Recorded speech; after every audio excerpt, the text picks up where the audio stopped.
ఇంకొక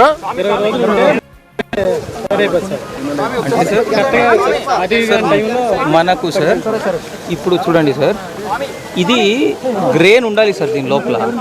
ఇప్పుడు మీరు ఇలా ప్రెస్ చేస్తే గ్రెయిన్ లేదు, షాఫీ గ్రెయిన్ అయి ఉంటుంది సార్.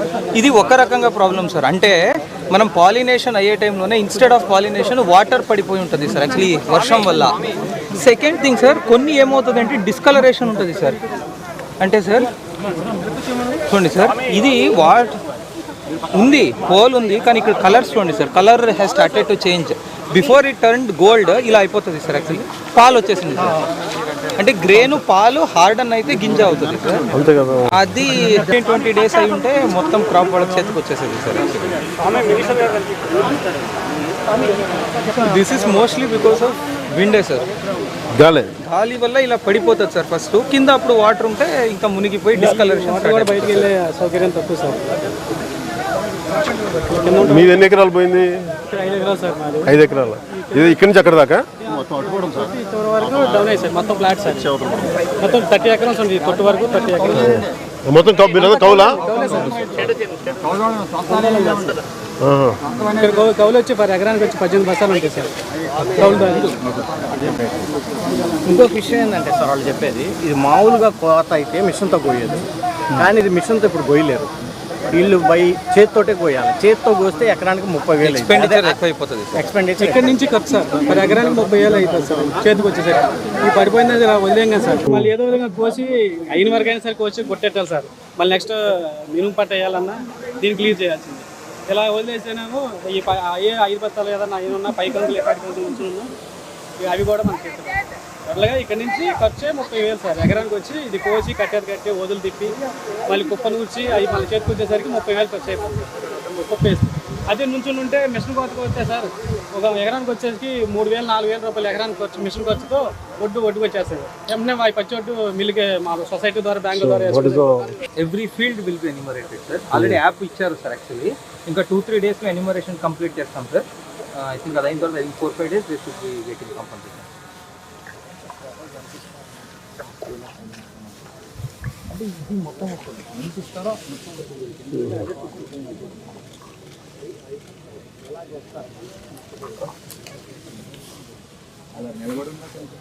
తప్పే ఉంది సార్. లోపల తప్పే ఉంటుంది తప్ప పాలు పోసుకునే సిచ్యువేషన్ లేదు సార్.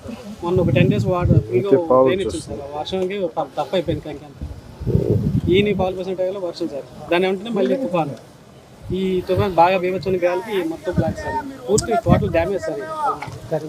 దీనిలో పనికి వచ్చేది కూడా ఏం లేదు సార్.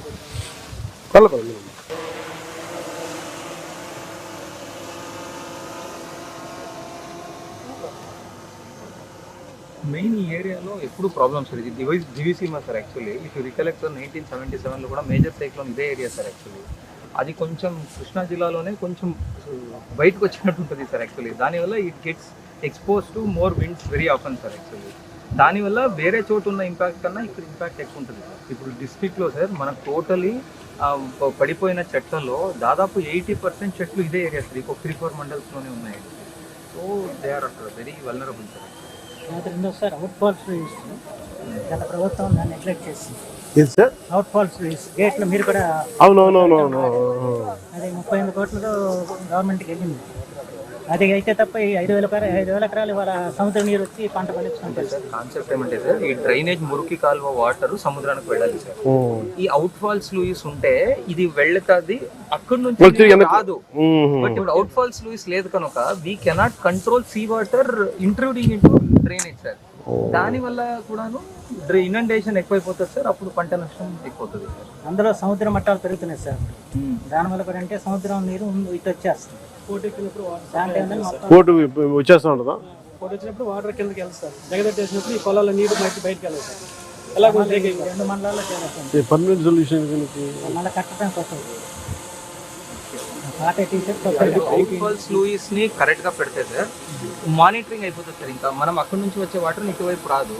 ఓన్లీ ఇక్కడ నుంచి అక్కడ పంపించే వాటరే ఉంటుంది సార్. దానివల్ల at least 50% of the irritation straight away తగ్గిపోతుంది సార్. అది చాలా దాదాపు 5,000 ఎకరాల్లో నీరు ఉంది. ఇది ఒక రికరింగ్ ఇష్యూనా? అవును సార్, వెరీ రికరింగ్ ఇష్యూ. ఒకసారి అసలు వీడియో కూడా తెచ్చాం సార్, డ్రోన్ వీడియో కూడా.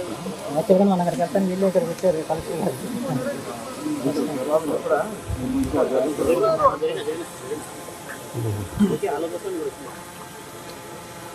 ఇవన్నీ తీసి మనకు వస్తాయి కట్టి గేట్లు పెట్టాలండి. అంటే మా రీకన్స్ట్రక్ట్ చేయాలి. అప్పుడు మీరు కూడా వచ్చి మాట్లాడుతున్నారు. లాక్లని చెప్పారు. ఇక్కడ అయితే ఇలా ఉందండి. మా దగ్గర మా ఏరియా అంతా మొత్తం తప్ప 90% అసలు పాలు పోసిన టైం అన్నది ఈ టైం.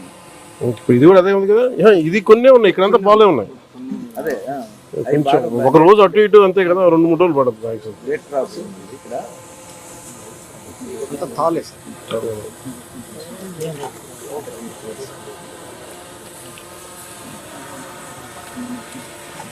మనకి అలాగే ఇప్పుడు ఫస్ట్ ప్రైమరీ మనకు ఒక కాంపెన్సేషన్, రెండు we had find solution. Permanent at least ఒక 60% తగ్గుతుంది కదా.